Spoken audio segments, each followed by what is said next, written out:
Cedar Hollow Defensive Arts. Saturday morning, fog over the Bitterroot Valley. Wade Holloway, in a faded olive drab t-shirt, lifted the Sig Sauer P320 off the demo rack. He checked the weight, racked the slide, felt for the trigger reset. Reagan Vance came out fast. Put that down. Now, this isn't a Walmart. Take your hand off that pistol. Wade set the gun down. Okay. I'm so sorry. His right sleeve rode up. The tattoo came into the light. Parachute, killer whale, 4 faded numbers. A voice broke from the back. Jesus Christ, stop her! Reagan went still. The whole canteen turned its head at once. The man who had shouted was tall and silver, hair cut close to the scalp, a coffee cup still in one hand. He was nobody she recognized. Tobias Renner, a name she would learn from a card on her counter an hour later.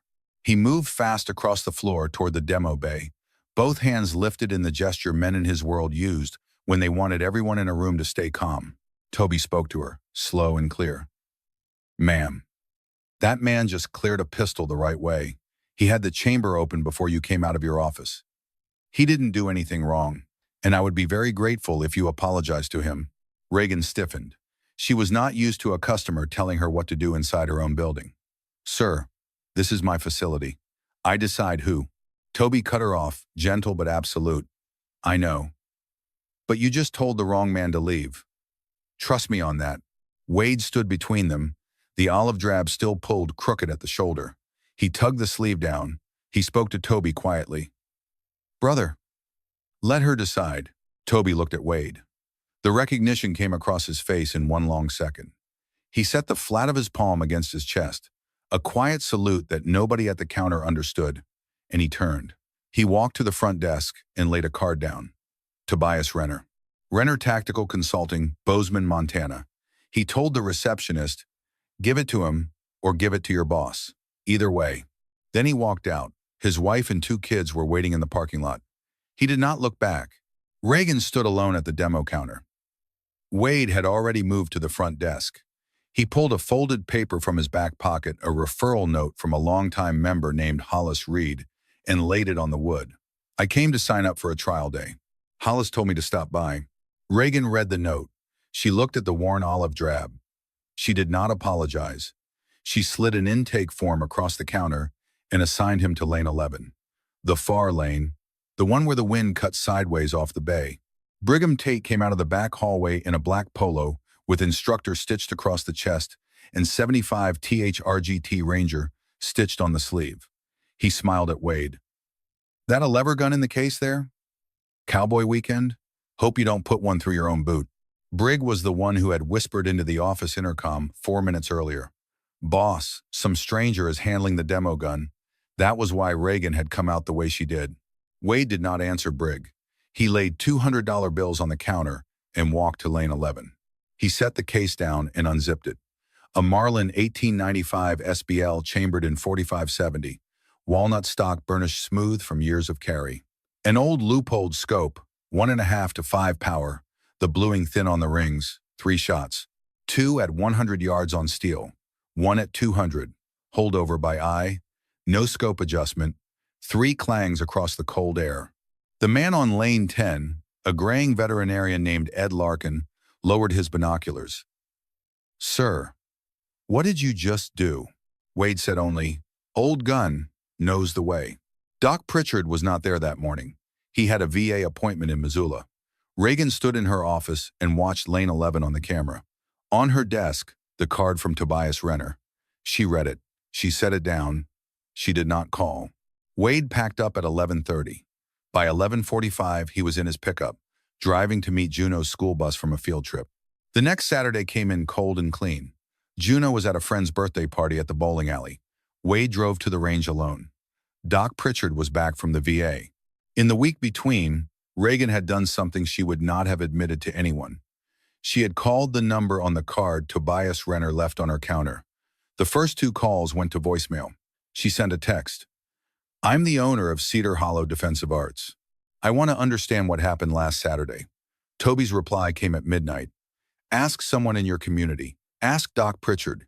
He'll know when he sees. She had been waiting all week for Doc to come back. Around noon, Wade was in the canteen. He shrugged out of his Carhartt jacket and stood in the olive drab t-shirt. He reached up to a shelf above the coffee pot for a box of ammo. The right sleeve climbed past his elbow. 3 seconds. Maybe 4.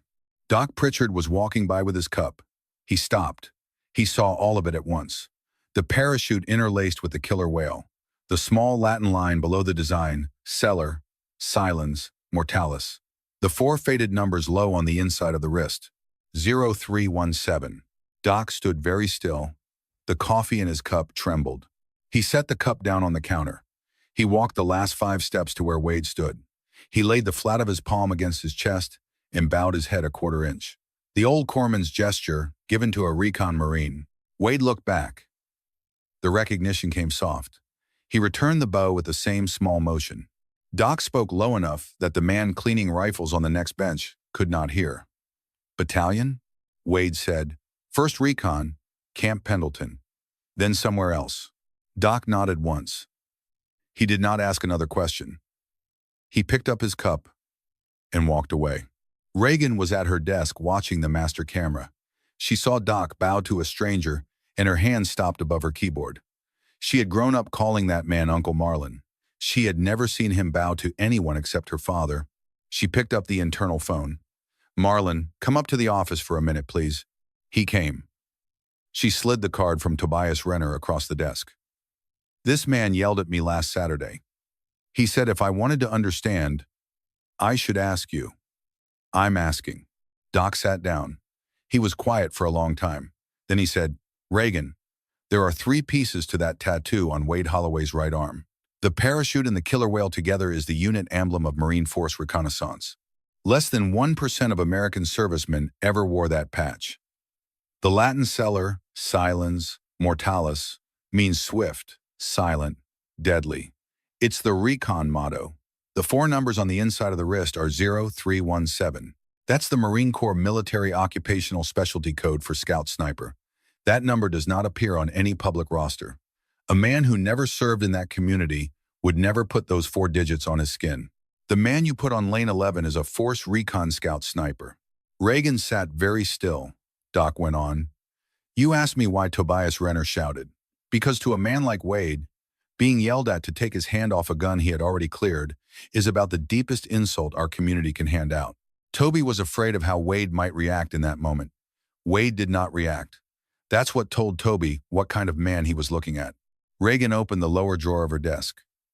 Her father's wooden box, inside, a sheet of yellow legal paper, 47 names in his hand.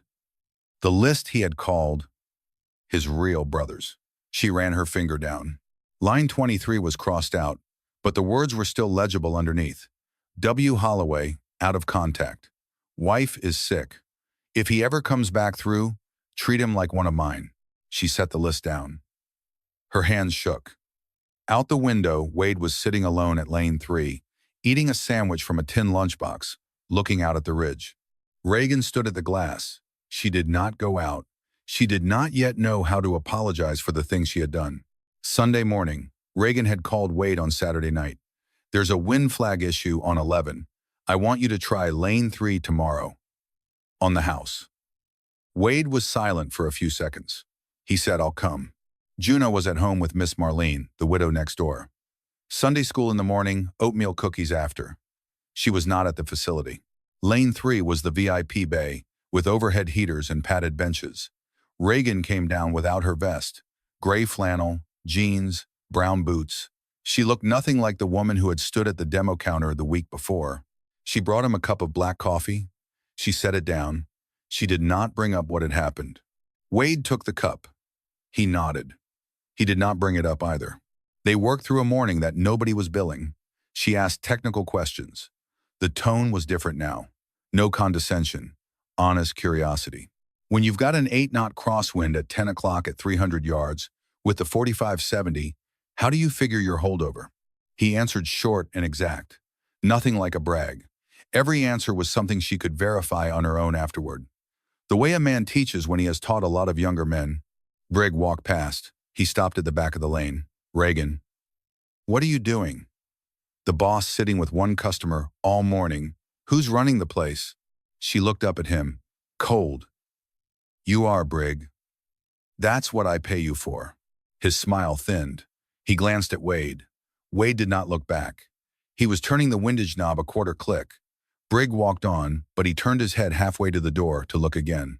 The look had changed from mockery to something quieter. Wariness. At noon, they ate together in the canteen. Beef, stew, and bread. She asked about his wife. He said, Hannah. 4 years ago. Aneurysm. Nobody saw it coming. I'm sorry. She lived well. That's all you can ask. She told him about her father. About inheriting a building she did not understand. About being afraid she would ruin what he had built. Wade said, You don't have to understand everything. You just have to know how to tell who's telling you the truth and who isn't. She looked up. The sentence landed in her like a stone dropped in still water. At the end of the meal, she said, not looking at him, Wade, last Saturday I was wrong. I should not have spoken to you that way. I'm sorry. He looked at her. He nodded once. Heard, she offered. Could you come by my house next week and drop off the membership contracts I need to sign? I'll pay you for the trip. He agreed. 3 days later, Wednesday evening, Wade pulled up to her cabin on the hill. He meant to be there 5 minutes. But when he set the envelope down on the coffee table, he saw a colored pencil drawing pinned under a glass tumbler. A woman with brown hair, in a navy blazer, standing in sunlight. It was Reagan, drawn by Juno. Wade stopped. Reagan colored. I went to a Heritage Museum event last weekend. Juno was there with her class. She drew it from memory and gave it to me. I didn't know what to do with it. Wade did not answer right away. He looked at the drawing for a long beat. He said, Lo, she got it right. She only gets it right when she likes the person. Reagan stood 2 yards back. She did not step closer. He set the envelope on the table. He nodded. He walked out. He did not turn the radio on for the drive home. The next week, Wade became a paid member. Reagan signed the form herself, free for the first year. Consider it what we owe your father, she said, even though her father was the one who had owed Wade. Juno was at school, not at the facility that week. Briggs started a quiet campaign. He told the long-tenured members that the lever gun guy was not part of their community, that Reagan was letting feelings drive a business. He picked his audiences carefully. The men who used to drink beer with him after Friday night drills. He ran the angles he had run for a decade. A joke at the coffee bar. An arm around a shoulder in the parking lot. A line in the group chat. He was good at it. Most of them nodded along the way they always had. But 2 of the older Marines on the membership rolls did not nod. One of them was a retired master sergeant named Cliff Boren, who had served under Colonel Vance in the late 90s. Cliff said nothing to Brig. He said something to Doc Pritchard over coffee on a Tuesday. There's a current under the floor. Watch your boss. On Wednesday evening, Brig posted a tactical carbine night, AR-15 drill. Multiple distances under time pressure. He invited Wade by name in front of 30 members. He hoped Wade would either decline or turn up and embarrass himself with the old Marlin. Wade came. He brought the Marlin. Brig laughed for the room. Sir, this is a carbine drill. The lever gun is going to wreck your time. Wade nodded. He walked into the lane. The buzzer sounded. 5 steel plates at 5 distances. 50, 100, 150, 200, 250 yards. 11.4 seconds. Each plate rang. Each ring carried across the cold floor. The room was silent. Doc Pritchard stood in the corner with his lips pressed together. He knew what that pace was. It was the pace of a scout sniper running a close-quarters scenario at a distance no civilian range had any reason to teach. Briggs stood very still. His smile cracked. Lucky run. Try it cold bore next time. Wade did not answer. He set the Marlin on the bench. He walked across the parking lot to his pickup and drove home. Juno was waiting at the kitchen table with Miss Marlene. Reagan stood at her office window. She watched the taillights of his truck disappear behind the line of pines. She admitted it to herself. She had watched the man for 30 seconds straight without blinking, all the way through the drill. She called Doc. He came up. Marlin, I need to know one thing. Just one. Is Wade Holloway dangerous? Is there any reason I should not have him near this building?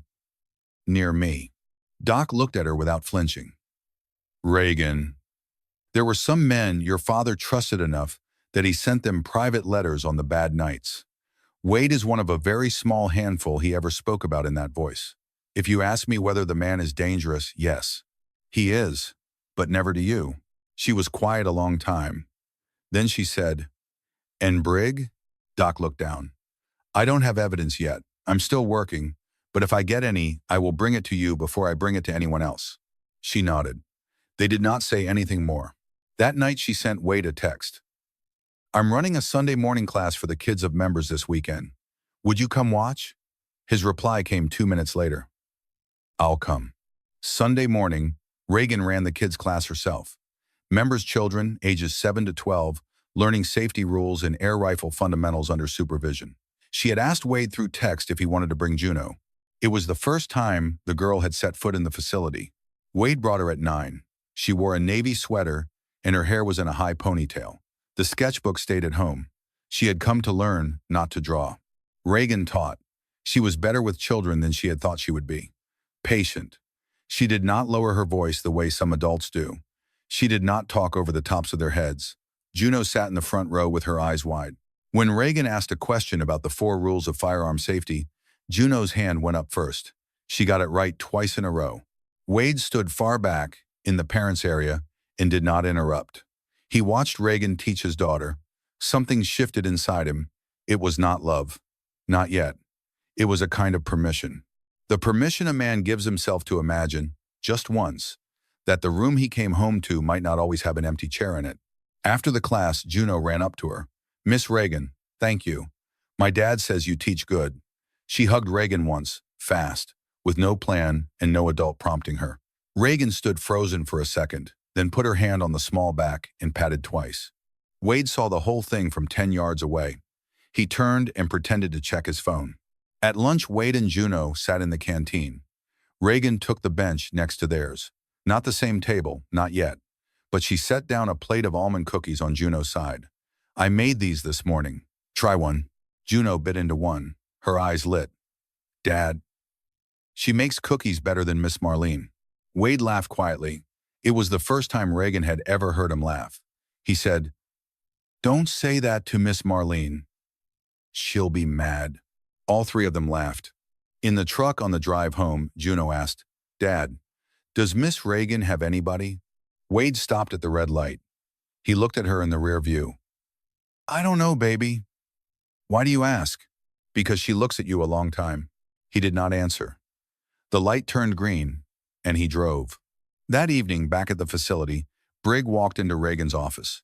"Either he goes or I go. Pick." She looked at him for a long time. "Brig, you worked for my father for 11 years. You have helped me in 100 ways. But if you put that question to me, I am going to choose the man who teaches my customers better." His smile was dry. "You don't know what you're saying. Maybe not. But I'm learning." He walked out. On his way down the hall, he glanced at the metal cabinet where the personnel files were kept. The DD-214s of every employee required for the insurance. Reagan saw the look on the camera. That night, she changed the cabinet lock to a new key. Thursday morning, 6 o'clock. Doc Pritchard came up to the office before opening hours with an old manila envelope and a laptop. "Reagan. 8 months ago when Brig hurt me in that drill, I did not believe it was an accident. I asked an old friend, who keeps in touch with the Ranger Association, to look into Brig's service record. He sent it to me last night." Doc opened the envelope. The official DD-214 on Brigham R. Tate, pulled from the National Personnel Records Center. 22 months in service. 2002 to 2003. MOS 92 Yankee, Unit Supply Specialist. No deployments. General discharge under honorable conditions. Then, side by side, the DD-214 Brig had submitted to Cedar Hollow Defensive Arts 11 years earlier when he was hired. 8 years of service, MOS. 11 Bravo with a Ranger tab. 3 combat deployments, forged. Then an email from a former Ranger who kept the regimental roster. The name Brigham Tate does not appear in any Ranger battalion from 1995 through the present. Reagan sat down. She felt sick. 11 years. Her father had trusted that man. She had handed him the entire tactical training arm of the business. Brig's YouTube channel. 180,000 subscribers, listening to him talk about his Ranger experience. All of it a lie. Doc kept going. There's more. I talked to 2 old instructors. They suspect Brig has been using the facility credit account to buy gear for his personal channel, logging it as training equipment. If you audit, you will find it. She asked, why are you bringing this now? Because I just got it. And because I trust you to do the right thing your father raised you to. She looked up. Her eyes were red, but she did not cry. She nodded. She called Wade. She asked him to come up to the office that night after Brig had gone home. He asked Miss Marlene to keep Juno late. When he came in, she pushed the envelope across the desk. Read this for me. I want to know if I'm reading it right. Wade read slowly. When he reached the real DD-214, he stopped. For 1 second, the first time Reagan had ever seen it, his face changed. There was anger there. It lasted 1 second and then it went back under. He said, this is stolen valor at the federal level, the Stolen Valor Act of 2013. It becomes wire fraud the minute he uses it to make money. If you report him, the FBI will get involved. If you don't, he'll keep going. And one day he is going to get someone really hurt because he has no idea what he's doing. She asked, what would you do if you were me? I would protect the people who trust you first. Then I would report, in that order. She nodded. She said, Lo, thank you. He stood up to leave. At the door he turned. And Reagan, don't be in this room alone with him after he knows you know. Not ever. She nodded. Out the window, the parking lot lights came on amber. She did not sleep that night. Saturday morning 2 days later, Juno was home with Miss Marlene. Painting class in the morning, she was not at the facility. Reagan had prepared. The paperwork was printed and tabbed. The facility lawyer had been briefed on a Friday call. A deputy sheriff, an old friend of her father's, was on standby with his cell on. The plan was simple. 11 o'clock, call Brig into the office, present the documents, ask for his resignation. But Brig had felt it. The night before, he had seen Doc's email in her inbox. The system administrator was a friend of his. He still had access. He knew. At 10:20 before the appointment, Brig walked into Reagan's office, shut the door, and turned the bolt from the inside. In his hand was a Glock 19, hammered down with a magazine seated. Sit down. There aren't going to be any phone calls. She sat. She was calmer than she would have predicted. Her hand rested on the desk. Her finger pressed the open button of the intercom on the underside of the desk. Her father had wired it 20 years ago for safety. The signal went straight to the speaker at the front desk, where Doc was sitting with a coffee with Wade. Wade had come early to look at a draft tactical curriculum she wanted to launch. They both heard. Wade stood up immediately. Doc dialed 911 in a low voice and put the phone in his pocket. Wade walked toward the office. He did not run. He made no sound. His right hand hung loose at his side. His body was angled so that the glass partitions did not throw his shadow forward. In the office, Brig was talking loud. You're going to sign a statement that this whole thing was a misunderstanding. You're going to pay me 3 years of severance. Then I leave. Otherwise, he did not finish the sentence. Wade reached the door, locked. He did not knock. He spoke through the wood at a normal speaking volume. Brig, open the door. Set the gun on the desk. I'm counting to 3. Get the hell out, leave her gun. 1. Brig's voice climbed. I'll shoot her if you break that door. 2. 3 seconds of silence. Wade said, Brig, I'm not breaking the door. I'm giving you a chance. Set the gun on the desk. Open the lock. Step back 2 paces. A long pause. Reagan sat motionless inside, watching Brig's eyes. She did not cry. She did not beg. She said only, Soft, Brig. You're not this kind of man. Put it down. Something gave way in him. 11 years of a built self, and now the armor cracked at 1 stitch. He set the Glock on the desk. He pushed it toward the middle of the wood. He stepped back 2 paces. He went down on his knees. Wade heard the bolt turn. The door opened. He moved in, lifted the Glock, dropped the magazine, racked the slide to clear the chamber, and set the disassembled pistol on the high shelf. He pulled Brig to his feet and walked him to the wall. There was no roughness in any of it. The whole sequence took 14 seconds. Doc came in behind him. The red and blue lights of the deputy's car flashed across the office window from outside. Reagan stood up. She crossed the room to Wade. She did not embrace him. She laid her hand on his right forearm, exactly where the sleeve covered the tattoo. She did not say anything. He looked down at her hand. He nodded once. The deputy took Brig. The envelope of paperwork went with him. That afternoon, Wade drove home. Juno was at the kitchen table drawing. She looked up. She studied him for a long moment. She said, "Dad, you're different today." He said, "I'm the same. Go wash your hands. It's dinner." A week passed. The town knew. The Cedar Hollow Sentinel ran a piece on the stolen valor case. The FBI took the file from the deputy sheriff. The charges were Stolen Valor Act of 2013 and wire fraud. Briggs' YouTube channel was taken down inside 3 days. Cedar Hollow Defensive Arts lost 40% of its members in the first week. Reagan called the remaining staff together. 9 people in the main classroom on a Tuesday morning. She had no slides and no prepared speech. She stood in front of them and spoke from the bare wooden floor. "My father built this place on one principle. Only people who deserve to stand on this ground get to teach on it. For 11 years, I let a man who did not deserve it be the public face. That was my mistake. From today, we fix it." She offered Wade the position of head tactical instructor. She did not make his service record public. She gave him only one sentence of introduction. "He is recommended by Doc Pritchard and by a list my father kept." Wade declined at first. "I don't go back to that work. I came home to raise my daughter." She said, "You can do 2 days a week. The salary will pay for whatever school Juno wants to attend, and you can refuse any student you don't trust." He thought about it. He thought about Juno. He nodded. At the staff meeting where he was introduced, Wade stood in front of the 9. He pulled the right sleeve of his shirt up to the shoulder. The first time he had done it on purpose. The tattoo came into the room's light. He did not explain it. He said only, "I served. I won't say more about that, but I will teach you how to teach other people without ever making them afraid of a gun. That's all I have to offer." Doc Pritchard, at the back of the room, laid his palm against his chest and bowed his head 1/4 inch. 2 other veterans on the staff, a former Marine logistics chief and a former Air Force technician, stood at attention without being told. Friday evening of that week, Reagan drove to Wade's house. He had asked her over to look at the new draft of the curriculum. Juno was already in bed in the back room. She always went to bed early on Fridays because Saturday morning was painting class. They sat on the small back porch. He had made tea, not coffee. Reagan brought the legal pad list from her father's wooden box. He read it.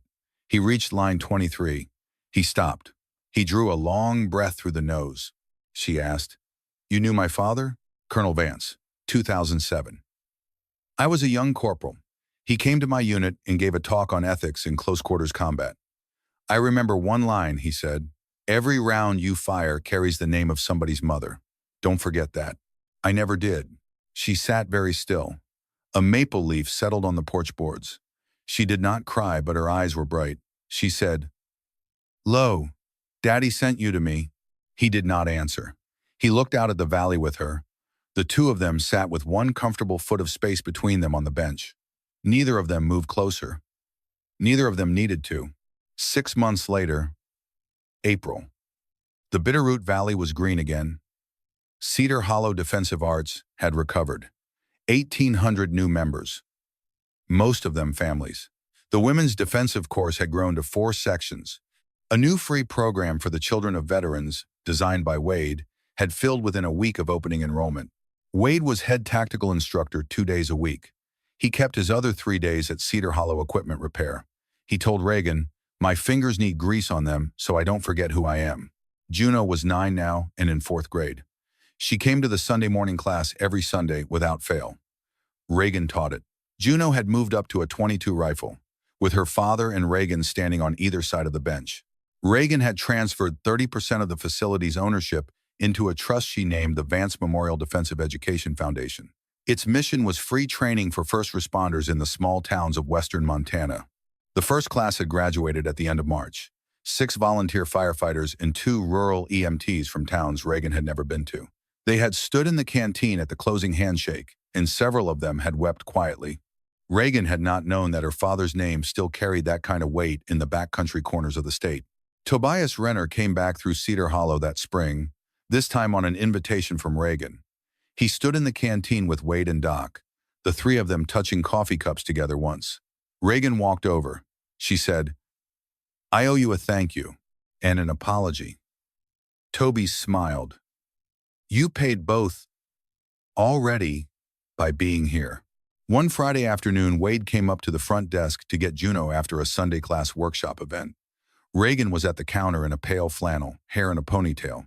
She handed Juno a small box, a set of Faber-Castell colored pencils. 60 colors. Real ones. I saw the maple tree you drew last week. You deserve better tools. Juno hugged her. The second time in 6 months, Wade stood 2 yards back. He did not say anything. In the parking lot, Juno asked, Dad, can Miss Reagan come to dinner at our house next week? He stopped at the truck. He looked at her. Do you want her to? She nodded hard. I'll ask. He walked back inside. Reagan was still at the counter, sorting paper. He said, Juno wants you to come for dinner next week, Thursday, 7 o'clock. I'll make beef stew. This is not a professional invitation. She looked up. The corner of her eye glinted briefly. She said, I'll come. No handshake. No agreement to confirm later. No extra gesture. He nodded. He walked to the door. He turned. Reagan. Yes? Your father would have been pleased. He left. She stood and watched him cross the lot. For the first time in 6 months, she let herself smile without trying to control it. 1 year after the first Saturday, October had come back to the valley. Cedar Hollow turned gold again. Wade and Reagan had been formally seeing each other for 4 months. Nobody in the town was surprised. Everybody had seen it coming for a long time. Doc Pritchard had been the first man Wade had said it to on a Saturday morning over coffee. Doc had only nodded and said, it was time. One Saturday, Wade brought Juno and Reagan out to the woods behind the facility, where the small creek ran clear. Maple leaves came down through the air like a slow yellow rain. He had a small wooden box with him. Inside it was a plain titanium ring, dark, with one line of tiny letters engraved around the outside. Cellar, Silens, Mortalis. Inside the band, in finer letters, and at last, home. He did not kneel. He sat down on a fallen log next to her. Juno sat between them. He said, I lived 38 years before I met you. I loved once, and I thought that was all a man was given. I was wrong. You are not a replacement for anybody. You are the unexpected thing. Juno needs a mother. I need a wife. And I think I hope you need us too. She was quiet a long time. She looked at the ring. She looked at Juno. She looked at him. She did not say yes. She held out her left hand. He slid the ring onto her ring finger. It fit. Juno cried very quietly. She leaned in and put her arms around both adults at once. The wedding was held in the spring in the small wooden church in Cedar Hollow. Doc Pritchard walked the bride down the aisle. Reagan had asked him because her father was not there to do it. He wore his old suit and the Navy cross he had not pinned on in 30 years. Tobias Renner and 2 other former Marines stood at the church doors as an honor guard. No swords, just men standing at attention. In his short speech at the reception, Doc said, Bo Vance once told me that every round we fire carries the name of somebody's mother. Today I want to say something else. Every family that gets built the right way carries the names of those who didn't make it. Hannah Holloway, Bo Vance. They are both here in the way they can be. Wade and Reagan stood together. They did not cry. Juno walked up the aisle with 2 small bouquets, one for the mother who was gone and one for the grandfather who was not blood. She laid them on the 2 empty chairs in the front row. The last picture, an October later. Wade and Reagan on the back porch of her cabin, which was now the home of all 3 of them. Juno was in the kitchen working in her 5th navy blue sketchbook. Inside the back room there was a cradle, freshly painted in cream, waiting. Reagan laid her hand low across her belly. Wade saw it. He did not ask. He put his arm across her shoulders. She leaned her head into his. A maple leaf came down across the porch. In the garage, the Marlin 1895 SBL lay in its canvas case, freshly oiled.